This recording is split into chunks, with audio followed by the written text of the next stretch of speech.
Okay, good morning. Dr. Nathan here at Cloud Creek Chiropractic and Wellness.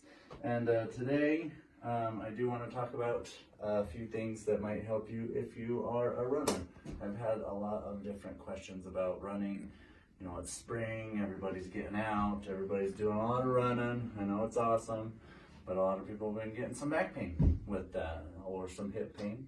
So I just want to discuss a little bit about that and, you know, how you can help at home besides, you know, coming in and getting treated at the clinic. So back pain and running kind of go hand in hand sometimes. You have joints at the back of your hips. You know, there's those little joints that run up and down right here. And a lot of times those can get stuck. And, you know, we can help with that. And a lot of times when you're running also, you get little trigger points in your muscles. A lot of times when muscles get injured, it can be the whole muscle or it can be these tiny little points in your muscle that, you know, tighten up, and we call those trigger points. And they can make everything generally tighter as well. And then most people have one tight side versus the other as well. And so you kind of run asymmetrically. And so it's important to, you know, identify which side is your tight side. We'll talk about that a little bit in a second.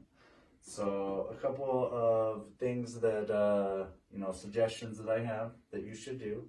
The first is do stretch. You definitely want to stretch your hamstrings and your buttocks, because those take a lot of pressure while you're running. And if they get stretched out, then it can ease up a lot of that pain that you're having while you're running. And the reason I said identify your tight side before is so that if you know your tight side, you can stretch your tight side a little bit longer than you stretch your other side.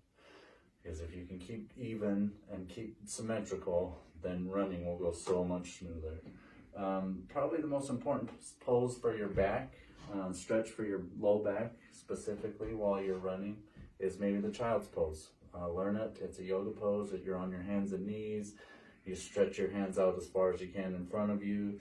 Just lets everything open up in your low back. Keeps that all loose. I've already mentioned stretching your hamstrings. Stretch your hip flexors. The hip flexors are the hardest to stretch.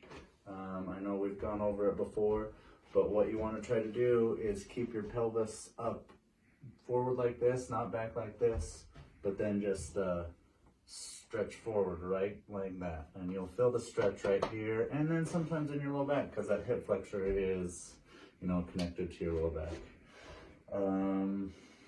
All right, strengthening. A lot of runners want to know, you know, what should I strengthen?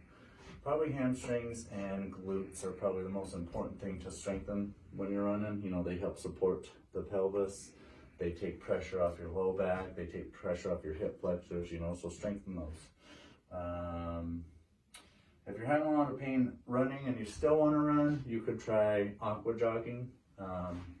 Anything in the water is anti-gravity, so it takes a lot of pressure off your joints and your muscles, and aqua jogging can be good. Get regular massages. We talked about those trigger points, so massages get in there and work out those trigger points. And then another trick to get out those trigger points, you know, if you have a tennis ball or a lacrosse ball or any sort of hard ball, you can lay on that and then roll around on that tender spot, and it works out, you know, that trigger point. And yeah, I know running is important to a lot of people. Make sure that if you start running that you don't ramp up your running too fast, because that can cause hip pain and low back pain. And if you're noticing a lot of hip pain and low back pain come in, we can evaluate you. We can talk about, you know, what you can do as a runner and what things that you should avoid.